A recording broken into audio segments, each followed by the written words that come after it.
to say Crawford. If you go down the list and ask me about tactical advantages, most of them are Crawford. What Canelo has is size, and as a result, physical strength and punching power. And a neck as wide as Broadway, for crying out loud. Right. The thing that I don't like about Canelo is that it's like almost every shot has to be a power shot. It's a power shot, yes. They both hit hard. Because and you can see the strength. You know, when I was fighting against Crawford, I didn't think Crawford was that strong, but when he kind of moved me around a little bit, he is very strong as well. So look, yeah, but why does he need to give that much away? He's pound for pound #1 in the world. Why does he have to go up and fight Canelo? Max Kellerman and Stephen A. Smith analyze the upcoming clash between Canelo Alvarez and Terence Crawford. Stephen A. predicts a decision win for Crawford but urges caution, citing Gervonta Davis's warning that Crawford could get into trouble if he engages too recklessly. With Canelo's natural size and power advantage, Stephen A. insists Crawford must rely on defense, speed, and ring IQ rather than trading blows. Both analysts agree that strategy, not strength, will ultimately decide the outcome. Greatness. And a neck as wide as Broadway, for crying out loud. Right. The thing that I don't like about Canelo is that it's like almost every shot has to be a power shot. It's a power shot, yes. And that's not beating Crawford. I will confess, I think Gervonta Davis's trainer, Cal, I think he said this. He said Crawford could find himself in trouble, and I'm not sure it was him, but I think it was him. He said Crawford could find himself in trouble if he decides to engage with Canelo, because Canelo is the naturally bigger, strong fighter. And I don't care that Crawford's gotten bigger, and I don't care that Crawford's going to go in there just as big as Canelo. Canelo is accustomed to fighting at the weight. Max Kellerman points out that Crawford's skill set appears sharper overall, giving him a technical edge. He notes Canelo's granite chin and larger frame, which naturally gives him strength in exchanges.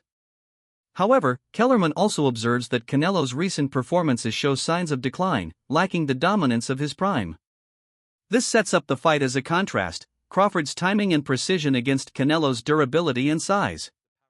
Great chin, a great chin. But in terms of, if you want to go skill for skill, especially the recent version of Canelo, who's had to turn into a seek and destroy guy, who had to learn as his career went on to cut off the ring and not just follow guys around. Like Lara, Trout, Floyd, he followed those guys around. He had trouble because he's really a natural counterpuncher who wants you to come to him. But in recent years at super middleweight, he's gotten really good at cutting off the ring. Again, last fight notwithstanding. So as an overall suite of skills, recent vintage, it's been Crawford. Okay. But Canelo also is skilled and has a larger skeleton than Crawford. No matter what they weigh, Canelo's the bigger guay. Yeah. You briefly mentioned Canelo's power, so who I would assume Canelo has the You'd most. have to think, unless Crawford was on a knockout streak until he moved up to junior middleweight and then failed to stop Madrimov. Antonio Tarver, former champion and respected analyst, openly supports Crawford but acknowledges the enormous challenge ahead. He praises Crawford's track record across divisions but stresses this bout is on another level. For Tarver, it represents both Crawford's toughest test and a type of challenge Canelo has never truly faced either. County all the way, but this is going to be the toughest fight, the best fighter Bud has ever been in the ring with. And arguably, this could be the best fighter Canelo has ever been in the ring with.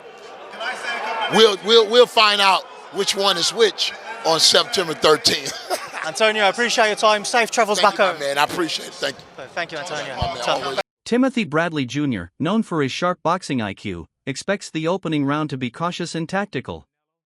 He predicts both fighters will use it to gauge distance, timing, and movement rather than take risks. Bradley highlights Crawford's patience in big fights, preferring to study opponents before setting traps.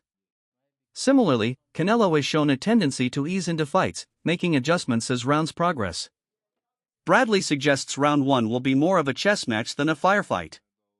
To feel his punching power as well. In the beginning, it's all the position balance. Like both guys are trying to get balance and trying to find their rhythm. understanding their distance to where they can punch and at the same time avoid getting hit. It takes Crawford a little bit more time than I would say Canelo to get right to it. Canelo, although I would say he is a prolific counterpuncher, fantastic counterpuncher, he tends to find his spots a lot quicker. And the indication of that is if you look at any of the boxers that Canelo has faced, Trout, even Danny Jacobs, even when he fought against Charlo, you just check out the first round. He usually takes off, just feels the power, cruises, see what these guys know, couple of feints, level changes, gathering information, right? Crawford does the same and similar things. So I think the first round is going to be a real calm and cautious round by both fighters. But in the second round, Canelo's going to start applying that pressure, man. Pre-engagement with Crawford is a little bit more difficult than a Charlo, okay? And let me explain this. So pre-engagement is the movements before you get into that sweet spot, which is mid-range, to be able to let your hands go, right? Both guys are trying to counter each other movement. Both guys are looking at each other's, hands, trying to anticipate what they believe is going to come next. Amir Khan, who has shared the ring with both men, offers a unique perspective. He praises Crawford's greatness at welterweight but warns that weight divisions exist for a reason. Moving up against naturally bigger opponents carries serious risks. Khan believes Crawford didn't need this fight to cement his legacy, but admires the ambition behind it. In his eyes, it's a bold attempt to defy limits and silence doubters, yet also a dangerous gamble that could either elevate Crawford's legacy forever or jeopardize his career. And we did all the build-up, they were nothing but respectful. Yeah. I just feel that, in boxing, weight divisions are made there they make him for a purpose. And I highly respect and say pound for pound, the best fighter is Crawford by far, and beats anyone. But when you start putting weight on and you go up a weight and you fight these guys like Canelo, even though Canelo might be now getting a little bit older and it might be slowing down a little bit, but he's still going to be very dangerous. That punch power, you're still going to get tagged, you're still going to get hit. You're going to have to spar heavier guys to get ready for that anyway. So you're going to be taking a lot of wear and tear anyway. You're going to have to put adding a few pounds on. Does he need to put that pressure on himself? He's done what no one's ever done before. 2-time undisputed world champion. So why not just enjoy? But obviously you want to go for that next challenge. Now for him, he wants to go for that Canelo. I would advise him not to go for that. Yeah. But if he's the man and he knows how good he is himself. So I can't really say to him that do this or do that. So really, he believes in his skills. He feels he believes in his skill. Yeah. We can't answer for him. Yeah. We let him go and do it. You know what I'm saying? And we all might be wrong. Yeah. He might be even stronger than Canelo. He might pack the weight on well. Yeah. That he might do really well in there. So look, you fought them both. What are the differences between them? Obviously, he's way. Canelo's strong and he's easily hit. Very easily hit. Yeah. Compared to when I fought against Crawford, I couldn't even hit clean. Yeah. So really, that's the difference. And they both hit hard. Yeah. Because and you can see the strength. When I was fighting against Crawford, I didn't think Crawford was that strong, but when he kind of moved me around a little bit, he is very strong as well. So look, yeah, but why does he need to give that much away? He's pound for pound #1 in the world. Why does he have to go up and fight Canelo? Promoter Tom Loeffler views the fight through a business lens. He describes it as one of the biggest events in modern boxing. A collision not just of skills but of global fan bases and boxing empires. Canelo remains the sport's established face, while Crawford has risen as a pound-for-pound king. Loeffler argues the hype is warranted, since it's rare to see two fighters of this caliber agree to meet with such high stakes. High-profile show, it's huge. It doesn't get any bigger than that, and you got to give credit to both guys. They're both very confident. They both have very passionate fan bases. Callum, having fought in Dublin, packed the arena out there, the 3 Arena, having fought at Madison Square Garden 3 times, fought in Boston, and then Fernando Jr., from one of the biggest boxing named families, in the history of boxing, he's going to bring out a huge fan base. So it's a really exciting addition to, such a big show that like I said, doesn't get any bigger than that for sure. I agree. I think that you, along with me, have seen some of these criticisms of the undercard. But really, when you look at it, I mean, we both know Callum Walsh so well. The personality and the authenticity that he brings to this sport is just so sincere. He's so real. Being from Ireland, coming overseas to train and dedicate his life to this craft, and his personality is so magnetic that it obviously brought someone like Dana White to be a huge supporter of him. Trainer Dave Coldwell emphasizes Crawford's unique style, particularly his ability to switch stances and control distance with footwork. He believes Crawford's mobility, angles, and rhythm could frustrate Canelo and prevent him from landing big shots. If Crawford can stay off the ropes and keep the fight in the center of the ring, Coldwell argues he has the tools to outmaneuver Canelo and win rounds. From when the fight got made, I've always fancied Crawford. I just think it's different. I think there's something about him. I think if you add what Crawford's good at, his brain, he can switch. He's very good as a southpaw. His judgment of distance is fantastic. His punch picking is fantastic. He's got good legs. When you add what, and he can pop. I mean, listen, I'm not saying he's got the power to hurt Canelo, but he might have the power to surprise Canelo a little bit and just sting him and just. But when you look at what Crawford does well, and then I look at this version of Canelo, as Canelo's got on, his punch rate's gone down. His feet have never been the fastest, but he's always had good placement of feet. His feet aren't the fastest. And he loads up. And he don't really like boxing at a pace. So I kind of look at that and I think Crawford can manage his way through the fight to win it on points. I think he can manage moments, tough moments. When Canelo detonates a big shot on him, he's going to know about it because Crawford's been hurt before. And Crawford gets hit.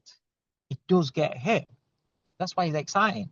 But he does get hit. So that means that Canelo could land on him. I just think that Canelo will land a bomb and Crawford knows enough to tie up, to get off at an angle, to get that distance. Jeff Mayweather stresses the importance of size. He notes Canelo's long-standing dominance at super middleweight, a division that naturally suits his frame. Crawford, on the other hand, is moving into unfamiliar territory, raising questions about how extra weight might impact his speed, stamina, and durability. For Jeff, Canelo's comfort at this weight gives him an inherent advantage. Big factor, and I mean, this is a weight class that Canelo is already, owned. He owns his weight class. And so, I mean, and he even went up higher. So, I mean, he's already proven what he can do and what he can take at those other weight classes. So, I mean, I don't know, but if anyone can do it, it probably would be Terence Crawford. I mean, this guy seems like he's amazing. I mean, I'm a big fan of Terence Crawford, but I'm a big fan of Canelo as well. So I mean, it's one of those situations where somebody has to lose. So I don't know who's going to lose, but I think that it's going to be a great fight. I think it's going to be a great fight. A Ring magazine analyst highlights a recent weakness in Canelo's game, his declining ability to cut off the ring. This has allowed opponents to evade his power shots. Against a mover like Crawford, who thrives on angles and space, that flaw could be costly. The analyst stresses that rediscovering his ring-cutting ability will be essential for Canelo. I should have any position to critique and criticize Canelo. But one of the things that he's gotten in trouble with in the last couple of fights, not being able to cut off the ring. You go to the William Skull fight and you watched him chase William Skull around and around and around that ring. And yes, William Skull was running from him. That was pretty clear to see. He was on his bike utilizing his jab, but you didn't see Canelo cut him off. You didn't see him move laterally to be able to stop a lot of that running or stop a lot of that circling around the ropes, which is his responsibility if he's going to take the front foot and look to establish himself offensively. And when I watch Canelo here, he's gotten away with this pretty much his entire career, but I watch him cross-step a lot. And you see it right there, where he goes from circling, he rolls under the right hand, and instead of moving laterally, replacing his back foot with his front foot, he L-steps and then crosses over, which instead of just moving laterally and shifting, like I said, shuffling to his right off of the L-step, off of the reset, which would allow him to be ready to go and ready to fight again, it takes him that extra beat to get back into fight stand. Former champion David Haye admits his perspective has shifted. Initially, he believed Canelo's size and power would overwhelm Crawford. But after watching Crawford's training and seeing his sharpness up close, Haye now believes Crawford has a real chance. That's beating Canelo. I've been a fan of his for a long time, and likewise with Crawford. I never thought there was a version of reality where they'd both be in the ring of each other. I initially automatically assumed because Canelo's obviously beaten, because he was the light heavyweight champion of the world, undisputed super middleweight champion of the world. He's just campaigned at a much bigger weight, so a good big one beats a good little one, usually. Until I saw them standing next to each other, and they looked the same size. I couldn't quite figure it out. I was like, okay, if they're the same size, then it's literally pound for pound. Who's pound for pound better? And that's it. They're both pound for pound fighters. A lot of people have got them 1 and 2. And I favoured Canelo starting off, but over time, I'm starting to think once again Crawford is one of those guys where he reminds me of kind of Andre Ward a little bit, their mindset, and he wouldn't put himself in a position if he didn't know for sure he had enough firepower to deal with someone of Canelo's stature and Canelo's history. But it's the two best fighters on the planet mixing it up. It's like it's one of those dream fights. It's a proper trades fight. You know, that anyone who's interested in boxing and want to see two living legends going at it. Yeah, I can't believe it's actually happening. That makes sense because they're so big in their own right. The fact that fight would never have happened 10 years ago, 15 years ago. It just wouldn't have happened. But now anything's possible in boxing. Anything's possible. Jeff Horn warns that size alone won't guarantee Canelo victory. He points to Crawford's elite defensive skills, his ability to anticipate shots, roll with punches, and avoid being hit clean. Horn argues that this could neutralize Canelo's power and frustrate him throughout the fight. Another veteran fighter echoes this view, stating that after studying Crawford's career, he refuses to bet against him. He praises Crawford's mental toughness, consistency, and ability to rise to the moment, qualities that make him one of boxing's greats. For him, the fight is simply another chance for Crawford to prove his excellence. Me analyzing and watching Crawford over all these years, I just cannot bet against dude, bruh. No, you can't. I'm going to roll with Crawford, and shout out to Nebraska, and that's just what it is. I'm so glad you here, big dog. I'm going to go ahead and put my bread down on Crawford, and I'm going to live with the results. You were a DB, right? I played wide receiver, kick return, punt return. Oh, I thought. Why did I think you was a DB? I don't know. Even being a wide receiver, you fit the bill of a Terence Crawford. If Terence was a football player, right, he more than likely would be a DB or a wide receiver. Yeah. How much weight did you put on leaving high school going into college? That concludes today's breakdown. Stay tuned for more coverage leading up to fight night.